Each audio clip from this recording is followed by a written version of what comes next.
पंचकुला में हरियाणा भाजपा की पूर्व प्रवक्ता रंजीता मेहता के निवास स्थान पर बड़ी संख्या में उनके समर्थक एकत्रित हुए।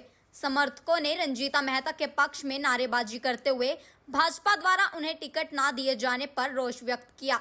वहीं कार्यकर्ताओं में काफी नाराजगी देखने को भी मिली। कार्यकर्ताओं ने कहा कि रंजीता मेहता ने पंचकुला में भारतीय जनता पार्टी की नींव को मजबूत करने के लिए कोई कसर नहीं छोड़ी और लोकसभा चुनाव में उनकी जहां भी ड्यूटी लगाई गई वहां पर कठिन परिस्थितियों के बावजूद भारतीय जनता पार्टी ने अच्छी संख्या में वोट प्राप्त किए और लीड हासिल की। वह टिकट की प्रबल दावेदार थी, लेकिन भारतीय जनता पार्टी ने फिर से पुराने नक्शे कदम पर चलते हुए अपनी प्रथा को ही तोड़ दिया।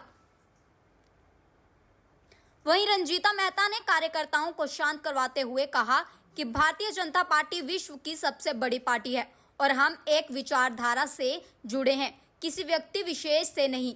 प्रधानमंत्री नरेंद्र मोदी के नेतृत्व में भारत ने विश्व में अपना बहुत बड़ा नाम बनाया है और नरेंद्र मोदी विश्व के नेता बनकर उभरे हैं। उन्होंने कार्यकर्ताओं से कहा कि संघर्ष का समय लंबा हो सकता है, लेकिन सफलता अवश्य मिलती है। हम संघर्ष करते रहेंगे और आने वाले समय में हमें अवश्य सफलता मिलेगी। जब भी कोई समर्पित कार्यकर्ता अपनी राजनीति करता है, अपने लोगों के बीच में रहता है, लोगों की सेवा करता है, तो कहीं ना कहीं ये उम्मीद होती है कि पार्टी उसे मौका देगी प्रतिनिधित्व करने का। इसीलिए लतिका शर्मा जी भी 5 साल से लगातार पब्लिक के बीच में थी और पहले 5 साल वो विधायक रही है, तो 10 साल उन्होंने कालका में अपना समय बिताया है। तो कहीं ना कहीं सभी कार्यकर्ताओं की उम्मीद थी कि उनको ही चुनाव में लाया जाएगा, तो जो उनका अंदर का रोष है वो ही कल देखने को मिला है। आपका भी नाम सीट टिकटों पे आगे था, तो ऐसा क्या हुआ कि आपको ना देकर ज्ञान जी को टिकट दी गई? देखिए, ज्ञान जी पिछले 10 वर्षों से पंचकुला की सेवा कर रहे हैं और इस बार लग रहा था कि उनकी उम्र की वजह से पार्टी जो मौका है वो नई चेहरों को देगी और निश्चित तौर पे हाईकमान के पास पैनल में काम गया हुआ था।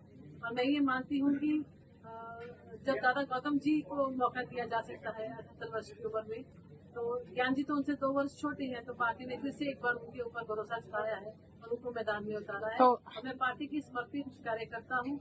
पार्टी की नीति नीति को देखकर ही मैंने 4 साल पहले भाजपा ज्वाइन की थी। उस समय मोदी जी ने जो बोल्ड डिसीजंस लिए थे, धारा 370 को हटाया था, उस समय नोटबंदी को लेकर आए थे, ट्रिपल तलाक जैसे बड़े मुद्दों को उन्होंने सॉल्व करवाया था, तो उससे प्रभावित होकर मैंने ज्वाइनिंग यहाँ पे की थी। उस समय भी 2019 की जब बात है, तो मेरी टिकट कांग्रेस से हो चुकी थी। लास्ट 5 मिनट में मेरी टिकट काटकर जो है चंद्रमोहन जी को दे दी गई थी और उसके बाद मेयर का वादा करके मेयर के चुनाव में भी सेव किया गया। तो उस समय मुख्यमंत्री जी 3 दिन पहले मुझे मेयर के चुनाव से लेने के लिए आए थे और खट्टर जी से भी मैं बहुत प्रभावित थी कि भ्रष्टाचार मुक्त सरकार, बिना पर्ची के जो लॉक किया उन्होंने दी थी। तो इन सभी नीतियों को मानते हुए मैंने पार्टी को अपना जो है अपना समर्थन दिया था और पार्टी की नीतियों को अपनाया था और मैंने पार्टी को ज्वाइन किया। तो पार्टी ने भी मुझे पूरा मान सम्मान दिया, मुझे प्रवक्ता भी बनाया, मुझे चेयरमैन भी बनाया और अब चुनाव की पारी थी। कहीं ना कहीं मुझे लगता है कि शायद अभी भी कोई कमी है, उसको पूरा करना चाहिए मुझे और पार्टी अगली बार मुझे कर दिया। तो पहली लिस्ट आने के बाद में हरियाणा में बहुत सारे नेताओं ने पार्टी के प्रति वफादारी नहीं रखी, बगावत की सुर आया, तो कुछ ऐसा आपके समर्थक भी काफी सारे यहाँ मौजूद हैं। आज अपने समर्थकों का एक मैसेज भी चल रहा था सोशल मीडिया के ऊपर कि शाम को 6 बजे रंजीता जी कुछ निर्णय लेंगे, तो क्या कुछ निर्णय लिया सोचते आपके बैठे हुए यहाँ पे?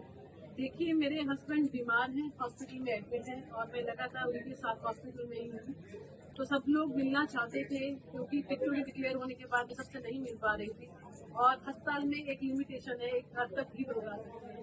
तो उसको देखते हुए सब लोगों को भी मैंने यही कहा कि आप सब लोग शाम को आ जाएं, तो एक बार सबसे मिल भी लेंगे, सबसे चर्चा भी कर लेंगे, सबसे बातचीत भी कर लेंगे और उसके बाद डिसाइड करके ये क्या करना है। क्योंकि सुबह से बहुत सी पार्टी से फोन भी आ रहे हैं।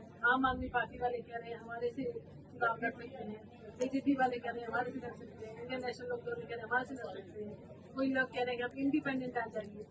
तो ये सिलसिला भी लगातार चल रहा था। तो कहीं ना कहीं सब कार्यकर्ता, सब पार्टी के जो समर्पित कार्यकर्ता हैं, मेरे छोटे भाई हैं, मेरी बहनें हैं, मेरी बुजुर्ग हैं, आज सब लोग यहाँ पर आए हैं, उससे बातचीत करती हूँ, देखते हैं।